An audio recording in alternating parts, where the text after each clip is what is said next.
Lisa asked me to share a little of my history with St. Clare's, so that's what I'm doing. I was born and raised in Southern California with my twin and my two older sisters. My parents had married and left South Dakota in 1940 to move to California's Hermosa Beach, where they went to work in the aerospace and war effort. My husband Paul's parents made a similar migration from Saskatchewan, Canada to Long Beach, California. I was always a Christian in high school, and my girlfriends and I would travel to Los Angeles area to churches hearing ministers that were recommended. I recall reading Are You Running With Me, Jesus? And Good News for Modern Man. But I wasn't active in the church I was raised in or any organized one. I had been baptized and confirmed in the Congregational Church. I became involved with the Episcopal Church when I met my husband Paul. Paul's mentor, Father Harry Edwall, was rector of St. Peter's Episcopal Church in San Pedro, California. We were very active at St. Peter's. Joining the Episcopal Church just felt right to me. I love the rituals and the fact that the service and the liturgy has been basically the same throughout history. I felt like I got tied into something bigger than just that. Paul and I were members at St. Peter's until we moved to Washington State in 1980. About this time, our lives were very full, with both of us working hard and just trying to make a living and raising two children. We first moved to Puyallup and lived there for 6 years, but then to King County to what is now Sammamish to be closer to work. We did attend St. Michael's in Issaquah for a while, but we never felt included. Fast forward to 1998 when we moved to North Bend, and in mid-2000 I retired from the phone company.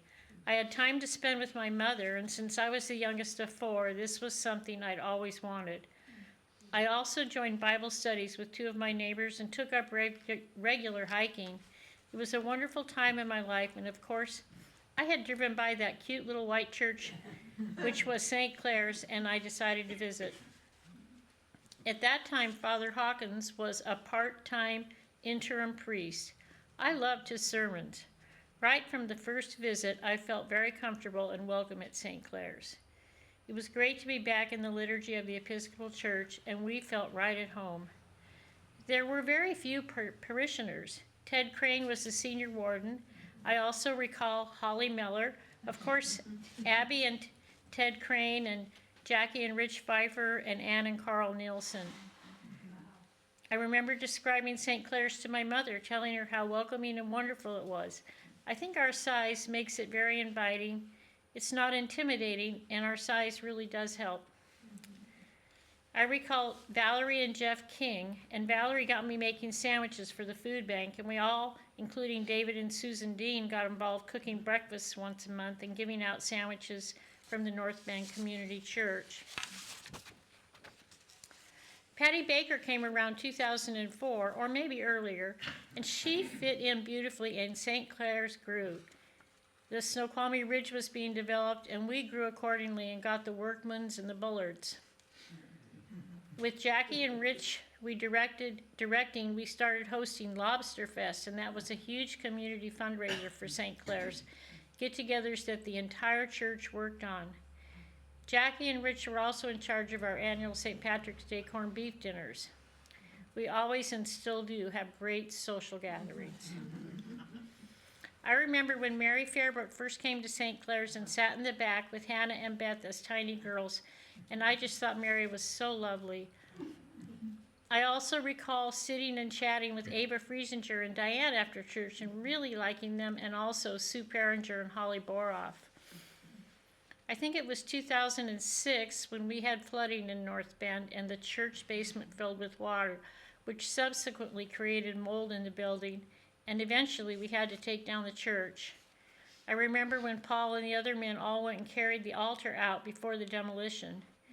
I was the senior warden and I had no idea what to do, but Patty guided us through it all. Then we heard about the free portable buildings that were being moved to the church property, and there were huge work parties, plus a great contractor named Marty who made them a reality. We also had to turn the old social hall into our worship area, and that involved walls coming down. Paul was the senior warden and Diane was the junior warden, and they took their job seriously. Cindy and Larry worked really hard on the portables too, among many others.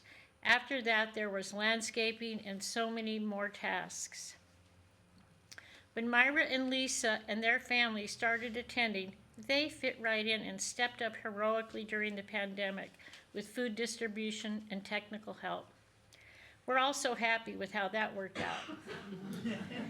St. Clare's is just a special Christian